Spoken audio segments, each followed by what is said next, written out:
বলবেন কি হয়েছে? না, ওই যে মদনপুর ইউনিয়ন এবং ধামকড় ইউনিয়ন পুলিশের প্রোগ্রাম অনুযায়ী ওই দুটা ইউনিয়নের সেক্টর ইনচার্জ ছিলাম আমি, সাব সেক্টর ইনচার্জ। তো আমি মদনপুর ইউনিয়নের কেওডালা কেন্দ্রে যখন গিয়েছি যে ওখানকার পরিস্থিতি কি জানার জন্য প্রত্যেক কেন্দ্রে কেন্দ্রে ভিজিট করতেছি, তখন ওখানকার কেন্দ্রের পুলিশ ইনচার্জ, প্রিজাইডিং অফিসার এবং মোবাইল স্ট্রাইকিং ফোর্সের অফিসার আমাকে জানালো যে ওখানকার সালাম চেয়ারম্যান, মদনপুর ইউনিয়নের চেয়ারম্যান, উনি এসে বলছেন যে পুলিশের কেউ এখান থেকে মাথা নিয়ে যেতে পারবে না, পুলিশের কেউ মাথা নিয়ে যেতে পারবে না। আনসার পুলিশ, আইন শৃঙ্খলা বাহিনীর কেউ বেঁচে থাকবে না, একটাও এখান থেকে যেতে পারবে না আমাকে যদি এখানে কাজ করতে না আপনি দেওয়া হয়। তাকে অ্যারেস্ট করেননি? আমার কথা শুনেন প্লিজ। তো আপনার এখানে কাজ করতে দিতে হবে, আমার মতো করে কাজ করতে দিতে হবে, আদারওয়াইজ কেউ যেতে পারবে না। এই কথা শোনার সাথে সাথে চেয়ারম্যান সেখানে ছিল না, আমি লোকজন পাঠাইছি যে চেয়ারম্যানকে নিয়ে আসো, তার সাথে কথা বলবো। চেয়ারম্যানকে লোক পাঠানোর ফলে চেয়ারম্যান আসেনি। তখন চেয়ারম্যান আরেকজনের টেলিফোনে আমার সাথে কথা বলেছেন এবং টেলিফোনে আমি ওনাকে জিজ্ঞাসা করলাম, আপনি কি ভোট দিয়েছেন? হ্যাঁ দিয়েছি। তো তাহলে আপনি আজকের জন্য শুধু একজন ভোটার, এর বেশি কিছু নন। আপনি ভোট দিলে ভোট দিয়ে চলে যান, আপনি কারো ভোটে ডিস্টার্ব করবেন না, আপনার ভোটেও কেউ ডিস্টার্ব করবে না। এই কথা বলার পরে উনি বলতেছে যে আপনি কি আমাকে থ্রেট দিচ্ছেন? আমি বললাম, থ্রেট তো আমি দিচ্ছি না, থ্রেট আপনি দিলেন আমার লোকজনকে। আপনি বলছেন যে পুলিশের কেউ মাথা নিয়ে যেতে পারবেন না। বলছে আপনি কি, আপনার নাম কি, পরিচয় কি, আপনি থাকেন ওখানে, আমি আপনাকে দেখাচ্ছি।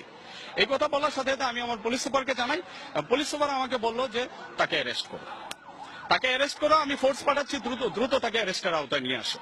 সাথে সাথে আমি র্যাব কল করলাম, বিজিবি কল করলাম, তারাও পৌঁছালো, আমার ফোর্সের সংখ্যাও বাড়লো এবং তাকে যখন অ্যারেস্টের প্রিপারেশন নিচ্ছি যে তার বাড়িতে রেড দিয়ে, আশেপাশে রেড দিয়ে তাকে অ্যারেস্ট করবো, সঙ্গে সঙ্গে শামীম ওসমান সাহেব আমাকে ফোন দিল যে আমি সংসদ সদস্য শামীম ওসমান বলছি। আমি বললাম যে কেমন আছেন? ওনাকে অ্যাকচুয়ালি আমি কোন এক প্রসঙ্গে আগের ভাই বলে সম্বোধন করি আর কি, স্যার বলি না। এনিয়ে তো উনি বললো যে তুমি আমার চেয়ারম্যানকে অ্যারেস্ট করার প্রিপারেশন নিচ্ছ কেন? আপনার চেয়ারম্যান কেন্দ্র দখল করতে আসলে আমি অ্যারেস্ট করতে নিব না, আর আপনার চেয়ারম্যান কিনা এটা তো দেখার বিষয় না।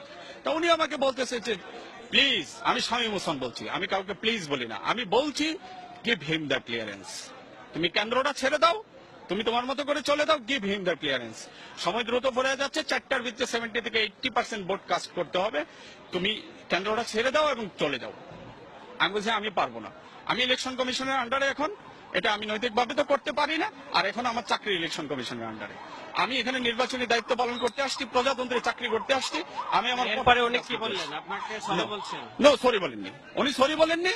পরবর্তী সময় উনি আবার ফোন দিলেন, ফোন দিয়ে আমাকে ফোনে রেখে উনি প্রধানমন্ত্রী PS1 জনৈক মালিক সাহেবের সাথে কথা বললেন এবং বললেন যে আমি মালিক বলছি, তুমি প্রধানমন্ত্রীকে বলো আমি কি রাজনীতি করবো কি করবো না, আমাকে শোনাচ্ছে ফোনে।